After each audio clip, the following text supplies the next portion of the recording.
சொல்றாங்க. ஆனா இஸ்ரேல் நினைக்கிறாங்கன்னு சொல்றாங்க. சில பேர் சொல்றாங்க இல்ல இஸ்ரேலுங்கிறது கிடையாது, மலக்கு நோக்கு எல்லாருக்கும் இருக்காங்க. ஆண்டோட உத்தரவு அவங்களுக்கு வந்தப்போ விரோதம் வாங்குறாங்கன்னு எல்லாருக்கும் இஸ்ரேலுங்கிறதே கிடையாதுன்னு ஒருத்தவங்க சொல்றாங்க. இது எது உண்மை? நாங்கள் போறோம். அழகான கேள்வி கேட்கிறாங்க. ஒரு மனிதன் இறந்துடுறான், அவனுடைய உயிரை வாங்குறது யார் அப்படின்னு கேட்டா, நம்ம மக்தபுல நம்ம அலிபை ஓதும் போது நமக்கு எல்லாம் என்ன சொல்லி தந்தாங்கன்னா, இஸ்ராயில் ஒருத்தர் இருக்காரு, நமக்கு சொல்லி தந்து நாங்கள் அப்படித்தான் படிச்சோம் சின்ன பிள்ளைகளே இல்ல. இஸ்ராயில் ஒரு மலக்கு இருக்காரு, அவர் தான் உலகத்தில் உள்ள எல்லாருடைய உயிரையும் வாங்குறாரு, உயிர் வாங்குவதற்காக வேண்டிய அல்லாஹ் வந்து அவர் நியமிச்சிருக்கிறான் அப்படிங்கிறது தான் எல்லா தமிழகத்தில் உள்ள அத்தனை உலமாக்களும் அத்தனை மூலானாக்களும் அத்தனை மதரசாக்களையும் சொல்லி தருகிறார்கள். ஆனால் இஸ்ராயில் என்ற பெயரில் ஒரு மலக்கு எப்படியாக உயிரை வாங்குறார் என்றால் பெற்று அந்த பேர்ல ஒரு மலக்கு இருக்கிறதாக எடுத்தாட்னா நம்ம 1 கோடி ரூபாய் கொடுப்போம். எப்படி கொடுப்போம்? இஸ்ராயில் பேர்ல ஒரு மலக்கு இருப்பதாக குர்ஆனில் இருந்து காட்டினால், அல்லது ரசூல் ஸல்லல்லாஹு அலைஹி வஸல்லம் சொன்னதாக காட்டினால் 1 கோடி ரூபாய் தரணும் அறிவிச்சிருக்கிறோம். வருஷம் 10 ஆயிடுச்சு, யாரும் 1 கோடி ரூபாய் வாங்கல, வச்சுக்கணும் அர்த்தம் கிடையாது, காட்ட இயலாது. இஸ்ராயல்ங்கிற பேர்ல ஒரு மலக்கு கிடையாது, எல்லாம் வாங்கிக்கணும். அது இந்துக்களை பார்த்து யமன் சொல்றாங்கல்ல, உயிரை வாங்குறதுக்கு யமன் நீங்க பார்த்தாங்க, யமன் தான் நம்ம ஒரு உண்டாக்கிறோமே அப்படின்னு சொல்லிட்டு என்ன பண்ணாங்க, இவனா இஸ்ராயல் உண்டாக்கிட்டானே தவிர இஸ்ராயல் இருக்குது. யாக்கூப் நபிக்கு பேர் இஸ்ராயல், அந்த இஸ்ராயல் தான் இருக்குது. பனி இஸ்ரவேலர்கள் அவருடைய வழி தோன்றர்கள் இஸ்ரவேலர்கள் சொல்றமே, அவர் வந்து இஸ்ராயல் யாபனி இஸ்ராயல் மக்கள், அந்த இஸ்ராயல் வந்து யாக்கூப் நபிக்கு ஒரு பெயர், அதுதான் இஸ்ராயல் பேர்ல இருக்கே தவிர இஸ்ராயல் பேர்ல ஒரு மலக்குக்கு கிடையவே கிடையாது. ஜிப்ரீல் பேர்ல மலக்கு இருக்கிறாரு, மீகாயில் பேர்ல மலக்கு இருக்கிறாரு,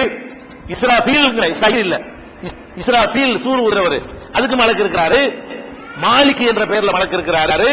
அது மாதிரி வந்து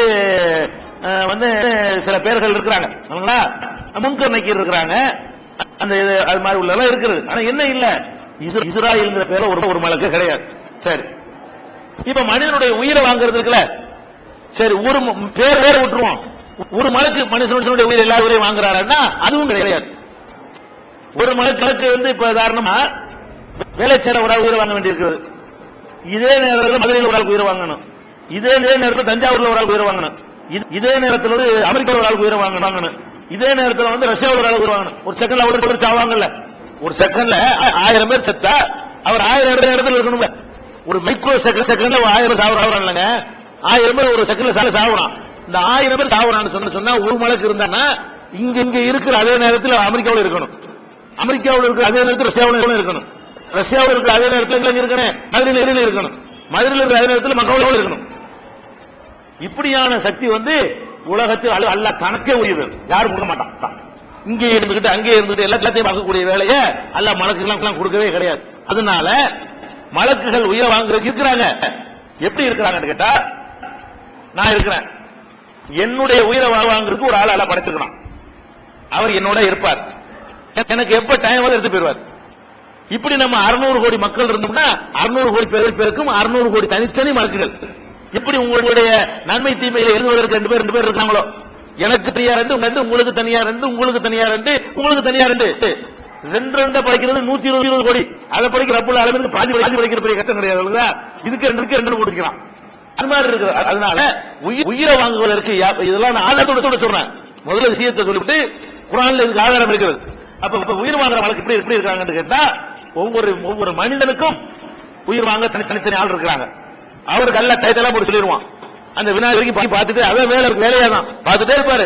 டைம் வந்துச்சா உயிர் கூட கொடுத்துருவாங்க. அவர் ஒரே குட்டி தான் அவருக்கு. நம்ம பிறந்ததுல இருந்து மூத்தாவர் டைம் வர வரைக்கும் கூடவே இருப்பாரு. எந்த டயத்துல எடுத்து ஆர்டர் பண்ணிருக்கிறானோ அப்ப தூக்கி கொண்டு கொடுத்துருவார். இப்படிதான் உயிர் வாங்குற மலக்கு இருக்காங்களே தவிர எனக்கு உயிர் வாங்குற மலக்கு உங்களுக்கு உயிர் வாங்குற மலக்கு எந்த சம்மனும் கிடையாது. சரியா?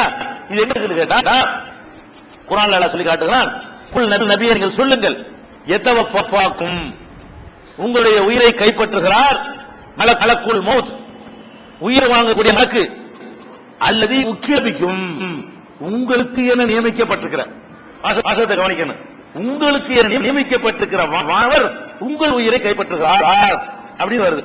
அதே மாதிரி அதிகமான மக்களை பற்றி அல்லாஹ் பேசும் பொழுது அல்லதீன தத்தவஃபாஹுமுல் மலாயிகத்து, அவர்களுடைய உயிர்களை வானவர்கள் கைப்பற்றுகிறார்கள். ஒரு வானவர் சொல்லல, பன்மையாக மக்களை பற்றி பேசும்போது அல்லாஹ் என்ன செய்யறான்னு கேட்டா, அவங்களுடைய உயிரை இஸ்ராயல் கைப்பற்றுறாரு அப்படின்னு சொல்லாம, அல்ல ஒரு மலக்கு கைப்பற்றுறாரு சொல்லாம, அவர்களுடைய உங்கள் உயிர்களை வானவர்கள் கைப்பற்றுகிறார்கள்.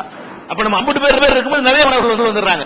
அப்ப ஒவ்வொரு மனிதனுக்கும் ஒவ்வொரு வானவர் என்பதுதான் மலக்குல் மௌத்தை தவிர இஸ்ராயில் என்ற பெயர்ல ஒரு மலக்கு கிடையாது.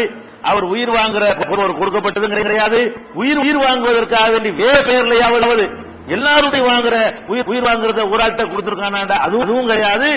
ஒவ்வொருவருக்கும் தனித்தனி மலக்குல் மௌத், ஒவ்வொரு மனிதனுக்கு தனித்தனி மலக்குல் மௌத் தான் இருக்குது. இத எந்த ஆலிம்களும் சொல்லி தர மாட்டேங்கிறாங்க, வழக்கமா மாட்டாங்கன்னு சொல்லிட்டு இருக்கிறாங்க, பொய்ய சொல்லிட்டு இருக்காங்க, மக்தபுல சொல்லி கொடுக்குறாங்க. அஜத்து மாட்ட போய் கேட்கணும். உயிர் வாங்குறது இஸ்ராயல் பேர்ல ஒரு மலக்கு இருந்தா ஒரு தரங்கிறாரு, ஆளுக்கு போய் எடுத்துருவோம், எடுத்தாங்க செத்து